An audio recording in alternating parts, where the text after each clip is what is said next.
여러분, 요즘 집값 심상치 않습니다. 지방은 아직도 마이너스라고 이야기하지만요, 수도권이나 서울은요 지금 상승세로 반전한 지 오래입니다. 벌써 서울만 하더라도 한 달째 올라가고 있어요. 4주째 올라가니까요. 이제는요 강남 4구뿐만 아니에요. 강북도 마포구나 용산구가 올라갔는데 더 놀라운 것은요, 저기 강북의 은평구, 노도강이라는 곳, 여기도 지금 집값이 올라가고 있다는 사실입니다. 이것은 우리가 지독하게 봐야 될 사안 중에 하나다, 저는 그렇게 생각을 합니다. 여러분, 이거 한번 보세요. 서울 응암동에 녹번역에 있는 이 편한 세상 캐슬입니다. 2023년 5월 16일입니다. 5월 16일 2층이 7억 9,800에 거래가 됐습니다. 그런데 2023년 6월 6일입니다. 한 달이 채 안 됐습니다. 실제로 따져보면 3주밖에 안 지났어요. 9층이 9억 2천만 원이에요. 물론 2층과 9층의 차이는 있습니다. 2층과 9층의 차이는. 그런데 이 차이가 1억 7,800만 원 차이가 난다.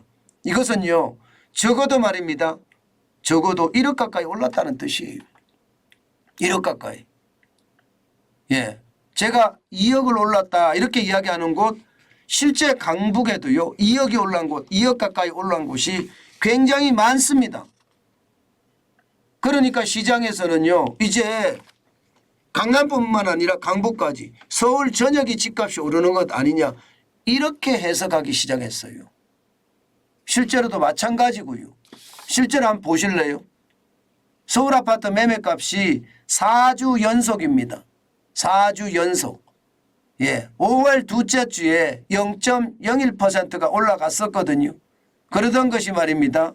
5월 셋째 주부터 시작을 해서 0.03, 0.04, 그리고 6월 12일엔 0.03이 올라갔습니다. 4주 연속 서울 집값이 지금 올라가고 있는 거예요. 작년 12월 26일 날 0.74까지 떨어진 것과 비교하면 엄청 대조적이죠. 그런데 문제는요, 문제는 서울 아파트 전세가까지도 올라가고 있습니다. 여기도 4주 연속 올라가고 있거든요. 5월 22일에 0.01%가 올라갔고요. 5월 29일에는 0.05, 그리고 6월 5일과 6월 12일에는 0.03%가 올라가고 있습니다. 이게 전세값이 올라가면요, 그 다음 차례가 집값이 올라가는 차례거든요. 그래서 시장은요, 이게 데드캣 바운스가 아니고 본격 상승 장세가 된 것은 아니냐, 이렇게 이야기하고 있습니다.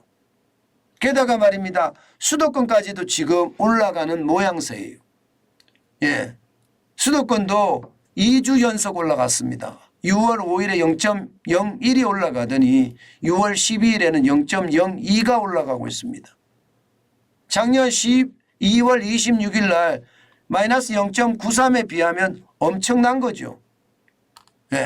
그러니까 시장에서는요, 이제는 서울도 모자라 수도권까지 올라가는 거야? 이렇게 시장은 이해하는 겁니다. 반면에 지방은 떨어져요. 지방은 이게 플러스로 올라올 기미는 별로 안 보입니다.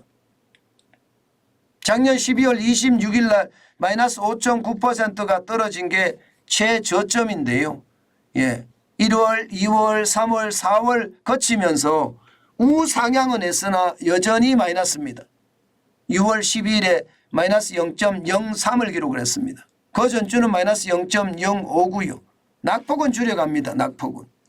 그런데 분명한 것은요, 지금 지방은 떨어지는 모양새, 수도권과 서울은 올라가는 모양새, 양극화의 모양을 나타내고 있죠. 과연 이 시장이 어떻게 앞으로 변할까, 이거 굉장히 궁금해지기 시작을 했습니다. 여러분, 이 지표 한번 보실래요? 서울 주택매매 소비심리지수입니다. 이게 국토연구원에서 내놓는 지표인데 이게 굉장히 많이 올라가고 있습니다. 지금 보시다시피 2022년 9월에는 91.1이었거든요. 11월에는 79.1이었습니다. 그것이 말입니다. 지금 5월 현재입니다. 5월 현재 117.3까지 올라갔습니다. 이게 100이 기준입니다. 100이 기준이에요. 예. 근데 100보다 아래 있을 때는요. 쉽게 말하면 심리가 처져 있다. 이 말이고요. 100보다 위에 있을 때는 심리가 굉장히 올라와 있다. 집을 사겠다는 의도가 많다. 예. 쉽게 말하면 매도자 중심의 시장이 됐다. 이런 얘기. 매도자 중심의 시장이 되면 팔 사람이 자기 집값 마음대로 정할 수 있으니까 집값이 올라가겠죠. 그러니까 이게 소비심리지수까지 이렇게까지 117까지 기록을 하니까 시장은 이게 잔뜩 긴장하는 사람, 또 시장의 전문가들마다 어떤 사람은 데드캣 바운스다, 또 어떤 사람은 이게 대세 상승장이 다시 들어섰다, 이렇게 이야기하는 사람이 엇갈립니다. 대혼란의 어떤 장세예요. 그런데 중요한 것은 저는 이렇게 생각합니다. 이게 심리지수가 좋고 또 주택 거래 매매 지수가 플러스로 돌아섰다고 하더라도요. 저는 거래량을 반드시 봐야 된다고 생각을 하거든요. 왜냐하면 거래량이 굉장히 적은데 이것을 일반화시켜서 이게 집값이 올라간다 이렇게 이야기하기는 쉽지 않다는 이야기예요. 거래량이 적은데 거래량이 어느 정도 이상 쉽게 말하면 표준 편차가 나올 만한 그런 상황이 된다면 대세 상승기 맞아 이렇게 단정적으로 이야기할 수 있을 텐데요. 거래량이 적기 때문에 이게 대세 상승기다 이렇게 이야기하기는 아직 이릅니다. 실제 서울 아파트 거래량을 보면 말입니다. 4월에 3,188건이에요. 5월에는 2,903건입니다. 지금까지. 오늘이 16일이니까 그죠? 이게 16일 기준이거든요. 그러면 절반 남았으니까 또 올라간다고 쳤을 때 이게 4,000까지 올라간다는 그런 이야기가 나오기도 합니다. 그렇지만 6월에가 어떻게 될 것이냐. 이게 또 하나의 어떤 관건입니다. 4월까지 그래 올라간다. 5월까지 올라간다 치자. 6월이 만약에 또 꼬꾸라지면 역대 연평균이 6,040인데 40건인데 거기에 비하면 아직 터무니없이 적다. 쉽게 말하면 초급매나 급급매나 급매가 나가는 아직 상황이고 급한 사람들이 지금 현매로 사는 게 가끔 있다. 그리고 말입니다. 이게 영끌 하시는 분들 있잖아요. 젊은 사람들에게. 정부가 특례 보증을 해주잖아요. 대출도 엄청 싸게 낮춰주고요. 아마 그런 수요가 지금 넘치기 때문에 이게 올라가는 거다. 시장은 그렇게 예상합니다. 그래서 시장은요. 아직까지 일시적 반등이다. 여기에 방점을 두고 있습니다. 이게 대세 상승기로 읽지는 않는다는 뜻입니다. 아마 시장이라는 게 그런 것 같아요.